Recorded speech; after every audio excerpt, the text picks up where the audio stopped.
देखिए, एक तो मैं आपको स्पष्ट करूं, there is no corruption. Specific घटना जो आए हैं उसको सरकार गंभीरता से लिया है।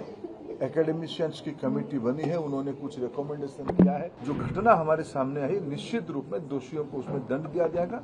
लेकिन मैं विद्यार्थियों को मुख्यतः और अभिभावकों को आश्वस्त करना चाहूंगा, भारत सरकार और उसकी इंस्ट्रूमेंट एनटीए कमिटेड है बच्चों को ट्रांसपेरेंट तरीका से अपनी संतुष्टि से न्याय देने के लिए। कोई पेपर लीक नहीं। बिहार में अरेस्ट हुआ है, दिल्ली में भी अरेस्ट हुआ है सर। पेपर लीक दिल्ली में भी अरेस्ट हुआ है। मैं आपको विनम्रता से कहूं, पेपर लीक की कोई घटना की कोई पुख्ता प्रमाण नहीं है, कोई क्वेश्चन लीक की कोई भी प्रमाण नहीं है। देखिए, एक तो मैं आपको स्पष्ट करूं, देयर इज नो करप्शन।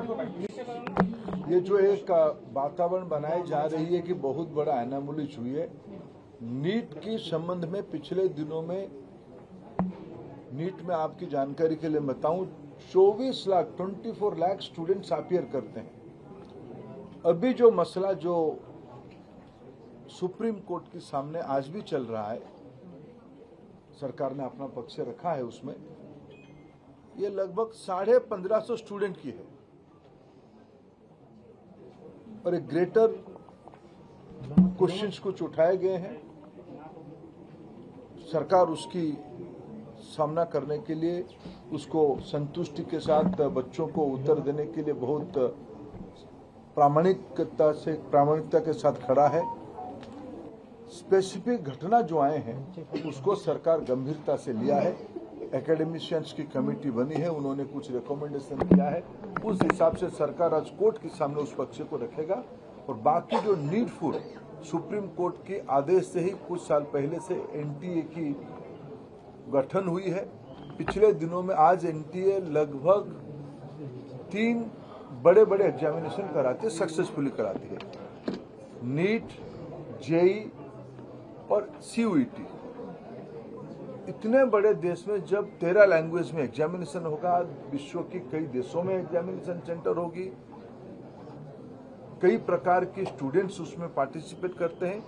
जो घटना हमारे सामने आई, निश्चित रूप में दोषियों को उसमें दंड दिया जाएगा। लेकिन मैं विद्यार्थियों को मुख्यतः और अभिभावकों को आश्वस्त करना चाहूंगा, भारत सरकार और उसकी इंस्ट्रूमेंट एनटीए कमिटेड है बच्चों को ट्रांसपेरेंट तरीका से अपनी संतुष्टि से न्याय देने के लिए। इस बार 24 लाख बच्चे सक्सेसफुली एग्जामिनेशन भी दिए हैं। पेपर लीक का मामला आया है सर। कोई पेपर लीक नहीं। बिहार में अरेस्ट हुआ है, दिल्ली में भी अरेस्ट हुआ है सर। पेपर लीक दिल्ली में भी अरेस्ट हुआ है। मैं आपको विनम्रता से कहूं, पेपर लीक की कोई घटना की कोई पुख्ता प्रमाण नहीं है। ऐसा कुछ कोर्ट के सामने आएगा निश्चित। सर, कोर्ट में हुआ है, अर्जी डाली गई है पेपर लीक की। अर्जी अगर किसी ने अर्जी डाला है, कोई प्रमाण है क्या? देखो, सवाल आ रहे हैं। एक तो एनटीए का उत्तर दे रहा हूं। कोई क्वेश्चन लीक की कोई भी प्रमाण नहीं है। कुछ जो 1550 बच्चों के लिए जो एक मॉडल अपनाया गया था, वो भी कोर्ट रिकमेंडेड एक मॉडल था, लेकिन उसमें से कुछ अनामोलीज आई है। उसके ऊपर भी एक एकेडमिक कमेटी बैठ गई है, उन्होंने रिकमेंडेशन दिया। वो सारा दलील अभी जब हम चर्चा कर रहे हैं कोर्ट के सामने, कोर्ट की फैसला को आने दीजिए। कोर्ट ने कह दिया है कि उनका रीटेस्ट होगा, जो 1500 केसेस हैं इनका रीटेस्ट होगा। जो कोर्ट कहेगा उसको हम इम्प्लीमेंट करेंगे। जजर में से जो 2 सेट ऑफ क्वेश्चन आए थे उसकी क्या कहना है? उसको गंभीरता से देखिए, 2 सेट रहता है। देखो, आप पूरा जानकारी लेके आओ। आप बताइए सर, आप ही बताइए। उतरते दे रहा हूँ। 2 set question, 2 set question 4000 centre में रहते हैं, जजर में नहीं। उसी दिन सुबह कहा जाता है कौन सी सेट ऑफ क्वेश्चन को खोला जाएगा।